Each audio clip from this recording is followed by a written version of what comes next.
When it comes to works of art, it's not only healthy but required in some cases for the artists to return to their previous works and reevaluate them. Movies, drawings, games, stories, concepts, they all get their own time in the sun, and when they dry out, the mastermind behind them needs to come on over and prune them, taking out what didn't work and preserving what did. Sometimes to great effect, and other times not so much. The creation of a facsimile of one's own art can breathe new life in something forgotten to time, showing just how much the author has truly improved over time. On that note, Return to the Pit is now out, and let me tell ya, I am so tired of this story. Oh my god, why are we getting a third?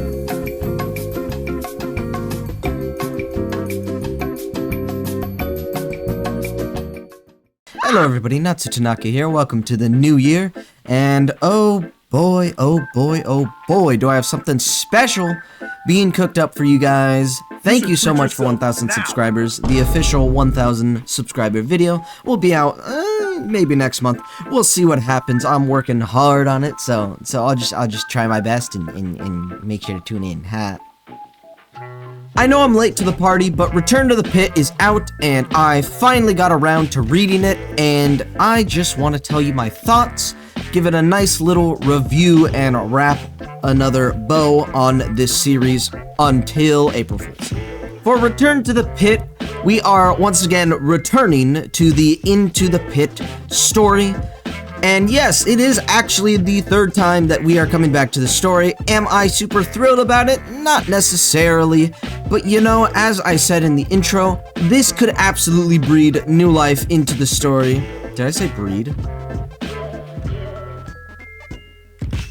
But yes, it is the third time that they are doing this book again. First, it was the Into the Pit book for Fazbear Frights. It was pretty good. I'd give it like a 6-7 out of 10. Then it was the Into the Pit game, which was not as great, and I would say it's a 5 out of 10, mostly because of the gameplay, and especially because of the fact that they didn't do anything interesting with the story. They barely even changed it, if at all. And now here we have another full-length book, this time, version of Into the Pit called Return to the Pit. Now, as you can probably imagine, I am not excited for this in any facet. I was really hoping for something new. I didn't even necessarily think the other interactive novels were that good. They were fine to stave off the FNAF fans that really love the books, I guess. But nothing necessarily new or groundbreaking other than a week before, but that's only because a week before ties into FNAF 1. Other than that, I just don't think they used the interactive novel portions of the book to their fullest. It was kind of just dying instantly with like one-page summaries as soon as you make the wrong decision.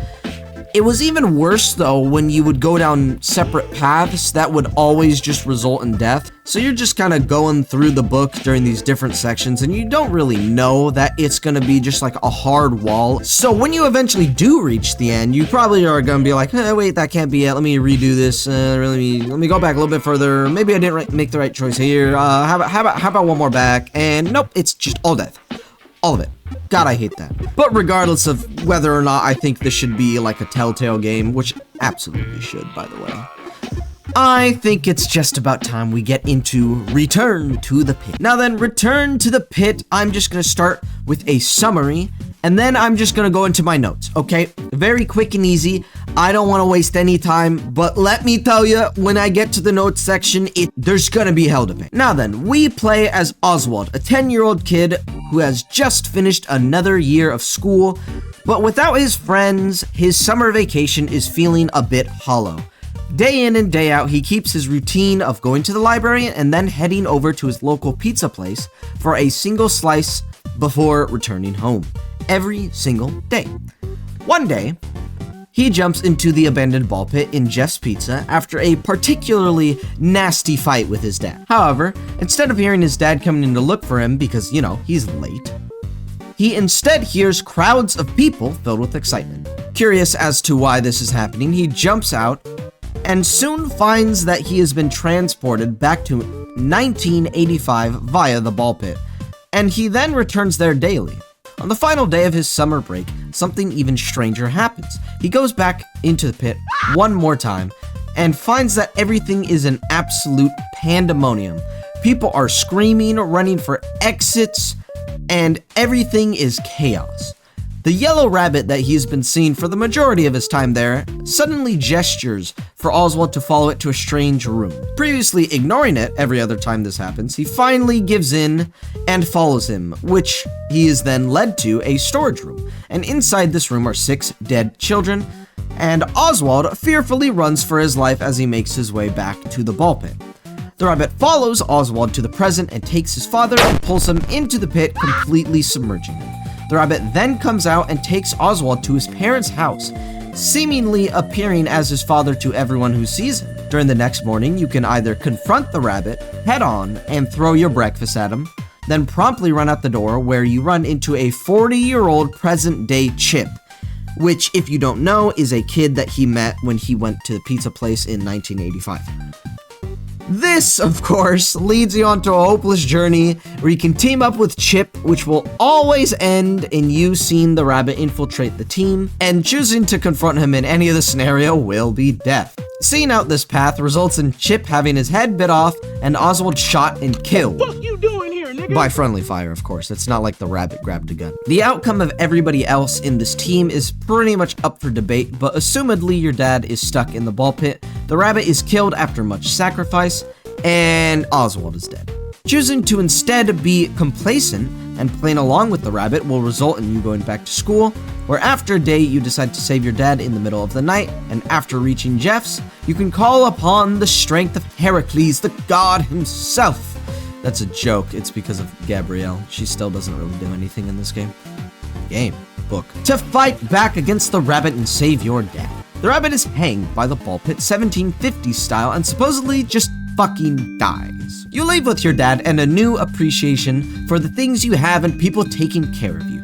Another thing you can do, though, is on your first trip to the past, use the gold coin that can be assembled through your journey and play a secret arcade game. This puts you in a very short 8-bit game where you must save 6 children and give them cake before the rabbit finds you. Doing so will result in being transported back to the present, where you will find that things have changed. Jeff's pizza isn't the rundown mess it used to be. Jeff himself is looking more lively and the place is full of people. Oswald somehow sees a news article saying that the rabbit was arrested by the police and somebody saved the 6 kids. You then go home with your dad, realizing that it's not worth continuing to be mad at him, and you find a new appreciation for the things you have.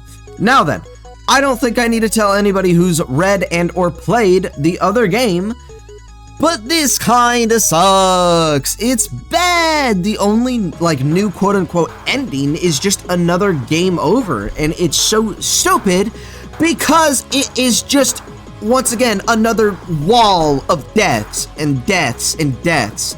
And once you find the right path, it's death. There is nothing good out of this path other than just, I don't know, theorizing on the possibilities of what could be happening present day without all of this mumbo jumbo happening. And Oswald not meeting Chip or whatever and forming the freaking Avengers. God, it's so frustrating. I don't get it. Why wasn't that the secret ending? But let's actually get into my notes that I wrote down while reading the book. Okay, so this one was actually a pretty immediate problem. So for a week before, and what's it called? Pig in VIP. There were several pages that were bad, had bad links. They were maybe broken or they put me on the wrong pages, right? I finally caved and got a physical book. So I got a week before physical and I got Return to the Pit physical and I actually read it, the physical version of this book. So this is like the final thing, right? They would not have released it to the public if it didn't QA it and all this garbage, right? Still, there are some pages that are leading to the wrong pages. For example, a few pages are supposed to lead to page 11 as opposed to 12, which is what is listed. And it just results in a very immersion-breaking experience, which is not great. Now, their complaint, it's the same story. It just is. The same story with useless items, and barely any at that. Which I'm just not super inclined to keep track of considering, you know, just the lack of them and its past failings. I do like that the story is surprisingly a bit more tragic now. Maybe I just wasn't paying attention as much, but Oswald seems to be a little bit more bitter than before. It constantly talks about Oswald not wanting to have had his final conversation with his dad be one where they're both angry at each other. And then there are other bad endings where Oswald sticks with his anger and ends up just cutting his parents out from his life as he grows older. I've already talked about this a little bit, but the continued instances of just the bad alt endings that always result in insta-deaths, like some of them are so stupid. God, I hate them. There's one where you like walk outside of the pizza place during the past and you go to freaking, I don't know, an alleyway where you then see Eleanor or something from the books, and it's just so weird, because like it literally doesn't matter. Why is she there? Should I care? It's just dead. It's a waste of time. Now, while the problems were still there, about a third of the way through the books, I did like the new direction the story was taking, with that whole Oswald getting mad and like it actually affecting his life if you let it. That was pretty great. It was obviously very predictable, but it wasn't bad. Oh, looks like I started yelling within my docs that the entire side story of meeting Chip in present day is a dead end and will always lead to death. Sorry for the stutters, I'm kind of retarded. Okay, so this is after I got through both of the endings, not including the secret. And I said, so far both endings kind of suck, and the only enjoyment I've gotten has been with the added depth to Oswald's character and the absurdity of the Order of Assassins / Coup de Rabbit is what I called that quote-unquote Avengers ending. I think that's what somebody else called it. Okay, so here's actually a complaint with the secret ending, another one with the page issues. This isn't always a consistent problem, but the deaths in the arcade world won't let you restart to page 31, which is where you're first supposed to enter. And instead, it keeps putting you at like the start of the book. Once again, this isn't consistent, but I did see it a lot when I was getting the deaths. For the secret ending, I said that the end of it was super abrupt and just not satisfying as the original story, which was also abrupt, but a lot more satisfying because the rabbit fucking hangs himself. This was actually my closing thoughts for the book. I said that the story was way too sci-fi for me and just like for FNAF as a whole. Like, we all know that the story started taking a huge dip in quality during the Sister Location era, where everything just started like going super sci-fi and it was absolutely buck wild, and I wanted to strip naked and get oiled up and fuck Freddy fast. And here is easily my biggest criticism of the book. The whole interactive novel thing just does not exist.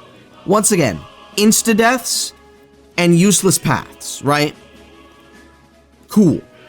In the other books, you would have an inventory, you would interact with things by using that inventory and trying to find certain paths that would give you certain items so that you could flow through the story in a efficient manner, I guess. But the inventory in this book is so incredibly, insultingly worthless. Did you hear my cat? What the fuck? Straight up, I think there's like 3 items in the book in total.